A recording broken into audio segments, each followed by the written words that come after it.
നമസ്കാരം. ലീഗിന്റെ നല്ലൊരു ദീനിയായിട്ടുള്ള പി കെ ഫിറോസിന്റെ സഹോദരനെ കുറിച്ചുള്ള വാർത്ത കേൾക്കുകയാണ്. എന്താണ് ദീനി എന്ന് നാട്ടുകാർ കണ്ടിരിക്കണം.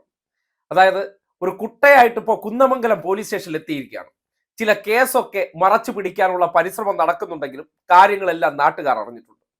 അതായത് പി കെ ഫിറോസിന്റെ ദീനിയായിട്ടുള്ള സഹോദരൻ പി കെ ബുജീർ പോലീസിന്റെ കസ്റ്റഡിയിലായ വിവരം നിങ്ങളൊക്കെ അറിഞ്ഞു കാണും. എന്തിനാണ് കസ്റ്റഡിയിലായെന്ന് അറിയുമ്പോൾ ലീഗിന്ന് പോയാൽ ദീനിന്ന് പോകുന്നു എന്ന് പറയുന്നവർ എന്താണ് ആ ദീനിയായിട്ടുള്ള ലീഗന്മാരുടെ പ്രവർത്തനമെന്ന് പി കെ ഫിറോസ് തന്നെ തുറന്നു കാട്ടി തരികയാണ്. നമ്മുടെ നാട്ടിൽ പറയാറില്ലേ, കൊടുത്താൽ കൊല്ലത്തും കിട്ടും. കെ ടി ജലീൽ എന്ന വ്യക്തിയെ എന്തെല്ലാം പറഞ്ഞ് അധിക്ഷേപിച്ചതാണ്. ഖുറാന്റെ മറവിൽ വരെ സ്വർണം കടത്തിയെന്ന ആരോപണം ഉന്നയിച്ച വ്യക്തികൾ ഈ പറയാറില്ലേ, വിശ്വാസത്തിന്റെ മറ പിടിച്ച് ഏറ്റവും കൂടുതൽ കൊള്ളരുതായ്മകൾ ചെയ്തുകൊണ്ടിരിക്കുന്നവരെ കാലം തന്നെ കണക്ക് പറയിക്കുമെന്ന് പറയുന്നത് എത്ര ശരിയാണ്, എത്ര വസ്തുതയാണ്. ഡ്യൂട്ടിയിലുള്ള പോലീസ് ഉദ്യോഗസ്ഥനെ മർദ്ദിച്ചതിന് യൂത്ത് ലീഗ് നേതാവ് പി കെ ഫിറോസിന്റെ സഹോദരൻ പി കെ ബുജേർ കസ്റ്റഡിയിൽ. ലഹരി വസ്തുക്കൾ ഉപയോഗിക്കാനുള്ള ഉപകരണങ്ങളും പിടികൂടി. രാവിലെ കോടതിയിൽ ഹാജരാക്കും.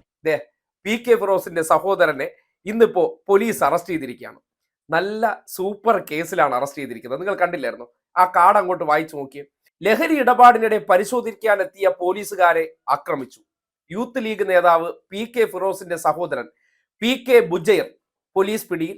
BNS പ്രകാരം ജാമ്യമില്ലാ വകുപ്പ് പ്രകാരം കേസെടുത്തതിന്റെ അടിസ്ഥാനത്തിൽ ചട്ടിയിലായിട്ടുണ്ട്. കുറച്ചു ദിവസം കഴിഞ്ഞ് ഇനി വെളിച്ചം കാണത്തുള്ളൂ. എന്തായാലും പറഞ്ഞു വരുന്നതല്ല, ഈ നാട്ടിൽ നാവ് കൊണ്ട് ദീനിയായിട്ട് നടക്കുന്ന ലീഗന്മാർ യഥാർത്ഥത്തിൽ എന്താണെന്നൊന്ന് ആലോചിച്ച് നോക്കിയേ. എന്തൊക്കെ കേസാണ്? പി കെ കുടുംബം തന്നെ എടുക്കാം.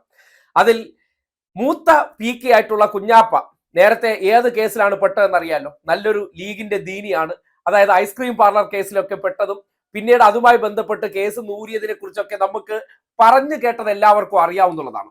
നല്ലൊരു പി കെ ദീനിയാണ്. അതിനുശേഷം ജൂനിയർ ആയിട്ടുള്ള പി കെ ദീനി, ഏത് പി കെ ഫിറോസ്, എങ്ങനെയാണ് അദ്ദേഹം വളരെ പെട്ടെന്ന് സമ്പന്നനായെന്ന് അറിയാലോ.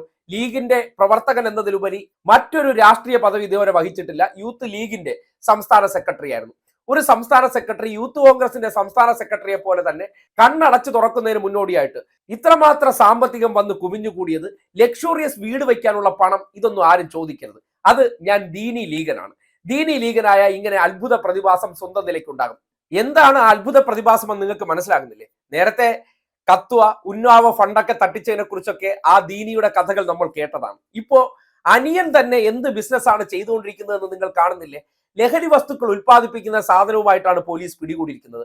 കയ്യോടെ പിടിച്ചപ്പോ എന്റെ ഇക്ക ആരാന്ന് അറിയാടാ എന്റെ ഇക്ക പി കെ ഫിറോസ് അറിയാം. അടുത്ത മന്ത്രിയാവാൻ വേണ്ടി റെഡിയായി കോട്ടിട്ട് നിൽക്കുകയാണ്. അടുത്ത വിദ്യാഭ്യാസ മന്ത്രിയാണ് ഞങ്ങളുടെ. ആ നിലയ്ക്ക് കൊണ്ടുവരുന്ന ഇനമാണ്. ആ നിലയ്ക്കായിരുന്നു പോലീസുകാരടുത്തെല്ലാം ഹുങ്ക് പറഞ്ഞുകൊണ്ട് അവർ പരിശോധന നടത്തിയപ്പോൾ അവർക്ക് നേരെ കയ്യേറ്റം നടത്തിയെന്നാണ് കേസെടുത്തിരിക്കുന്നത്. അതോടൊപ്പം തന്നെ മയക്കുമരുന്ന് മാഫിയായിട്ടൊക്കെ നല്ല ബന്ധം സ്ഥാപിച്ചിരുന്ന വ്യക്തിയാണെന്ന് പുറത്തു പറഞ്ഞിരിക്കുന്നത് പോലീസാണ്. പോലീസ് കൈയോടെ പിടിച്ചപ്പോ അവരെ കയ്യേറ്റം കൂടി ചെയ്തിരിക്കുകയാണ്. രക്ഷപ്പെട്ടു പോകണമല്ലോ.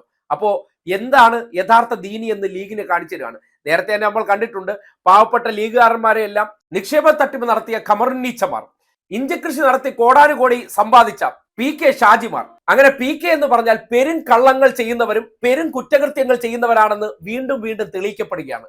ഏതെല്ലാം തരത്തിലാണ് ജനങ്ങളുടെ മുന്നിൽ വന്ന് ദീനിയായിട്ടും മതം കൊണ്ടും കച്ചവടം ചെയ്തതിന് ശേഷം ആ മതത്തിന്റെ മറ പിടിച്ച് എന്തെല്ലാം വൃത്തികേടുകളും തോന്നിവാസങ്ങളാണ് കാട്ടുന്നതെന്ന് നിങ്ങൾക്ക് കാണാൻ പറ്റുന്നതാണ്. ഒരു കാര്യം കൂടി നമുക്ക് പറയാം. നേരത്തെ പല കാര്യങ്ങൾ മുഖ്യമന്ത്രി പിണറായി വിജയന്റെ മകളുമായി ബന്ധപ്പെട്ടിട്ടുള്ള സംഘപരിവാർ സൃഷ്ടിച്ചെടുത്ത ഒരു കഥയുമായി ബന്ധപ്പെട്ട് മകളുടെ അക്കൗണ്ടിലേക്കൊക്കെ വന്ന പണത്തെക്കുറിച്ചൊക്കെ അത് പിണറായി വിജയന് വന്നതാണെന്നുള്ള കഥയൊക്കെ ഇവർ ഉണ്ടാക്കിയത് കേട്ടതാണല്ലോ. ആ നിലയ്ക്ക് നോക്കുമ്പോൾ ഇപ്പോ അനിയൻ പി കെ ബുജൈർ ഈ ഇടപാടുകൾ നടത്തുന്നത് ചേട്ടന്റെ സ്വാധീനത്തിലാണെന്ന് നാട്ടുകാർക്ക് പറഞ്ഞുകൂടി. അതിന്റെ പണം വന്നുകൊണ്ടിരുന്നത്, അല്ലെങ്കിൽ അതിന്റെ പണങ്ങളാണ് ഈ പറയുന്ന വലിയ വലിയ സൗഭാഗ്യങ്ങൾ ഇവർക്ക് ഉണ്ടാക്കി കൊടുത്തു എന്ന് പറഞ്ഞാൽ ആർക്കാണ് നിഷേധിക്കാൻ കഴിയുക? ബാക്കിയുള്ളവരെ കുറിച്ച് ആക്ഷേപങ്ങൾ ഉന്നയിക്കുമ്പോൾ സ്വാഭാവികമായിട്ടും ഈ ഇടപാടുകളിൽ പി കെ ഫിറോസിന് ബന്ധമുണ്ടായിരുന്നു എന്നും അദ്ദേഹത്തിന്റെ പങ്കിനെ കുറിച്ച് അന്വേഷിക്കേണ്ടതുണ്ടെന്ന് ഇവിടെ വളരെ ശക്തമായിട്ടുള്ള ആവശ്യങ്ങൾ ഉന്നയിക്കുകയാണ്. കാര്യം നേരത്തെ പല വിഷയങ്ങളിലും പലരെയും ഇവർ എങ്ങനെയാണ് ആരോപണം ഉന്നയിച്ചത്, അതേ ആരോപണങ്ങൾ നേരിടാൻ പി കെ ഫിറോസും ബാധ്യസ്ഥരാണ്. ഏതെങ്കിലും കുട്ട കൊണ്ടുവച്ച് ഇതിനെ മറയ്ക്കാൻ പറ്റില്ല. AI ക്യാമറയെ മറയ്ക്കും പോലെയോ അല്ലെങ്കിൽ ബോഞ്ച് വെള്ളം കുടിക്കുന്ന ആ ലാഘവത്തിൽ ഈ വിഷയം തീരത്തുമില്ല. ഈ നാടിനെ അറിയേണ്ടതുണ്ട്. പിന്നെ പി കെ ഫിറോസ് ആയതുകൊണ്ട് കേരളത്തിലെ മാധ്യമങ്ങൾക്ക് വേണ്ടത്ര ആവേശവും ഇല്ല. കാര്യം ചർച്ച ചെയ്യേണ്ട, ആരും ഞെട്ടുന്നില്ല. ഈ വിഷയവുമായി ബന്ധപ്പെട്ട് അനിയനെ കൈയോടെ പിടിക്കുമ്പോൾ ചേട്ടന്റെ പങ്കിനെ കുറിച്ച് ഒരു ചർച്ച നടത്തിക്കളയാമെന്നോ ഒരു ലൈവ് ഇട്ട് കളയാമെന്നോ തോന്നാത്ത ആ ജാഗ്രത കൂടി നാട് കണ്ടിരിക്കേണ്ട സന്ദർഭമാണ്. അപ്പോ ദീനിയായിട്ട് നടക്കുന്നവരുടെ എല്ലാം യഥാർത്ഥ മുഖം എന്താണെന്ന് ആ രാഷ്ട്രീയ പ്രസ്ഥാനത്തിൽ തന്നെ വിശ്വസിക്കുന്നവർക്ക് കണ്ണ് തുറന്ന് കാണാൻ പറ്റുന്ന ഉദാഹരണമാണ് ഈ പറയുന്ന അള്ളാഹു തന്നെ കൊണ്ടുവച്ചിരിക്കുന്നു എന്ന് പറയേണ്ട സന്ദർഭമാണിത്.